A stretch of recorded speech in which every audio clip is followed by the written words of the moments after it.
ආයුබෝවන් තෙරුවන් සරණයි. මේ වීඩියෝ එක කරන්න හේතු වෙලා තිබ්බේ ගොඩාක් දරුවෝ වරම් දරුවෝ ඒ සාමාන්‍ය දරුවෝ විශේෂයෙන් අහලා තිබුණා මේ බහිරව පූජාවල් කරන්නේ කොහොමද ඔබ මහත්තයා බහිරව පූජාවක් අපිට කරගන්න පුළුවන්ද ඔබතුමා මොනවද කරන්නේ ඉන්න මන්ද කියලා විස්තර වගේ අහලා තිබුණා. ඒකට පිළිතුරු දීමට තමයි මේ වීඩියෝ කරන්න හිතුවේ. ඇත්ත වශයෙන්ම බහිරව පූජාවල් සියලුම ශාන්ති කර්ම පූජාවල් අපගේ දේවස්ථාන මාලාවෙන් සිද්ධ කරනවා. බහිරව පූජාවක් කරනවා කියන්නේ මොනවද? බහිරව කියලා කියන්නේ භූමිය අධිග්‍රහිත වැඩ සිටින්නා වූ ශිව දෙවියන්ගේ ස්වරූප 8ක් මූලික වශයෙන්. ඊට අමතරව ආතාල පාතාල කියලා බහිරව වහන්සේලා දෙන්නෙක් එකතු වෙන මේ සියලුම දෙනාත් එක්ක දසදික් බහිරව කියලා තමයි අපි හඳුන්වන්නේ.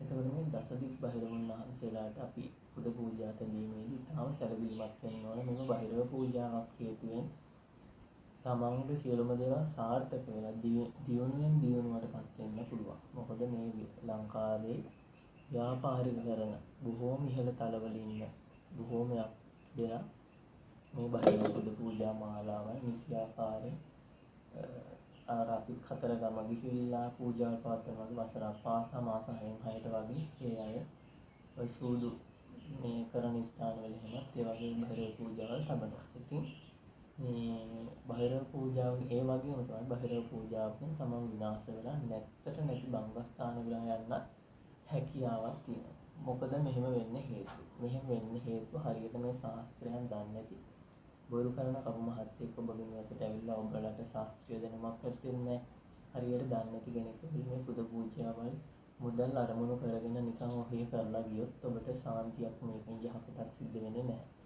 අනිවාර්යයෙන්ම ඔබලා විනාශයටපත් වෙනවා. බහිරවුන් වහන්සේලා ගැන දෙවිවරු වගේ නෙවෙයි ඊටත් වැඩිය දරුණු සමහරුන් වරම් පවාම බහිරව පූජාවල් වලින් නැති වෙලා ගිහිල්ලා තියෙනවා මගේ ගාවට.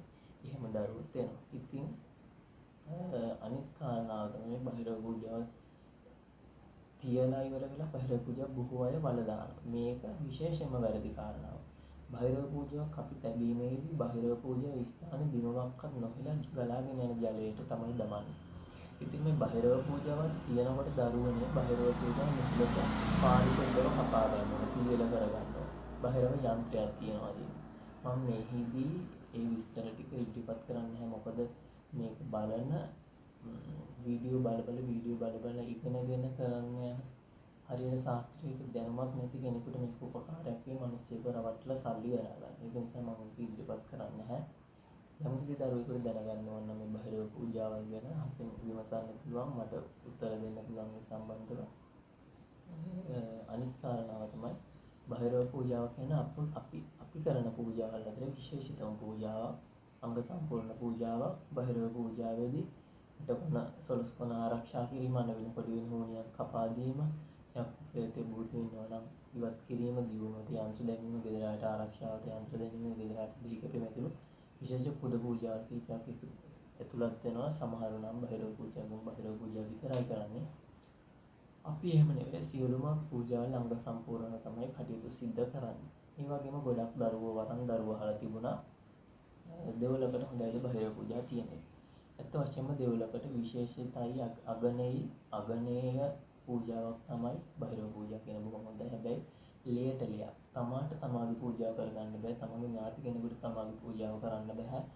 ලේ සම්බන්ධකමක් ඇති හිතවතෙකුට ඥාතියෙකුට කරන්න බෑ. පිටස්තර විශ්වාසවන්ත පුද්ගලයෙක් ලබා ගන්න බහිරව පූජාව ලබා ගන්න. ඒ වගේම ගොඩක් අය අහලා තිබුණා දේවස්ථානක වඳින්න ගන්නකොට පිළිමයක් කොහමද ගන්න කියලා. මම ඔයගොල්ලන්ට කියන්නේ අනිවාර්යෙන් වඳින ප්‍රතිමාවක් ගන්න පස්ලෝ හරි කළුගල් හරි පිළිමයක් ගන්න ඕන. නැත්නම් නිස්කාරණේ ප්ලාස්ටික් පෙරසෝ සිමෙන්ති හෝ පිළිමයක් කරගෙන වන්දනා කිරීමෙන් එතන තමන් බලාපොරොත්තු වෙන ශක්තිය වන්දනාමාන කරන අයට ලබා ගන්න ශක්තිය ලැබෙන්නේ නැහැ. භක්තියෙන් වන්දනා කිරීම වෙනයි. භක්තියෙන් ඔබ රූපයකට වැන්දත් පස් ගොඩකට දෙවියන්ගේ හිතන වැන්දත් තමයි ඒක පිට ලැබෙන එක වෙනයි. ශක්තියක් ලබා ගන්න පඳුරක් ගැට ගහලා බාරයක් ආරවල ඉෂ්ට ස්ථාපිත ශාන්තියක් ලැබෙන නම් අනිවාර්යෙන් මේක කඩුගල් හෝ පස්ලෝ වෙන්න ඕන. එහෙම නැත්නම් තමන් ගලාගෙන යන ස්ථානයකින් කඩුගලක් අරගෙන හෝ තමන්ට වන්දනා කරන්න පුළුවන්. එතකොට අපගේ දේවස්ථානයෙන් කරන්න මොනවද කියලා අහලා තියෙනවා. අපේ දේවස්ථානයේ හැරවි ජය ගැනීම, වශීගුරුකම් නඩු හබ ජයග්‍රහණය කිරීම, එතකොට වෙළඳ ව්‍යාපාරික ස්ථාන දියුණුවටපත් කිරීම, එතකොට ස්ථාන ඉඩම් කඩම් විකුණන්න හිතාගෙන ඉන්නවා නම් ඒ ස්ථාන විකුණා දීම, ඒ කටයුතු බාරහාර තැබීම, අන වෙන පොඩි වෙන හදිගුණයක් එක්කින් බහිරව පූජාවල් වරම් සුද්ධ කිරීම විශේෂයෙන්ම කරනවා. වරම් දරුව මම නිර්මාණය කරන්නේ බොහොම අතල උත්සාහයි. ඒ කියන්නේ හරියට වැඩක් කරන්න පුළුවන් කෙනෙක් විතර නිර්මාණය කරන්නේ. ඔහි විභාගات එන හැම කෙනාගේම වරම් සුද්ධ කරලා දෙන්නේ නැහැ. බොහෝමයක් අට වරන් නැහැ මිනිස්සු තමයි ඉන්නේ. කේන්ද්‍ර පරීක්ෂාවක් කළා නියමිතව වර්මක් පරීක්ෂා කළා තමයි වර්මක් හදලා දෙන්නේ. වර්මක් හදලා දෙන්නේ ගෝලයක් නෙවෙයි නිර්මාණය කරන්නේ තවත් කපු මහත්තයෙක්, තවත් ගුරුනාංශ කෙනෙක්, තව නිවැරදි මෑණි කෙනෙක් තමයි වික්රන්නේ. ඉතින් ගොඩාක් අයට තියෙන ප්‍රශ්න කිහිපයකට උත්තර සැපයුවා කියලා හිතනවා. ඒකට තව කට්ටිය මොනවා හරි දෙයක් දැනගන්න තියෙනවා නම් අපේ දේවස්ථානයේ නම්බර වල දුරකථන මතක් කරලා දැනගන්න පුළුවන්. එහෙනම් ඔබ සියලුම දෙනාගේ වරම් ශක්තිය බලයවා මේ විශ්ව රකින්නා ශ්‍රී මහා වීර භද්‍රකාය වහන්සේගේ පීඨ ආරක්ෂාව ලැබේවා කියලා ප්‍රාර්ථනා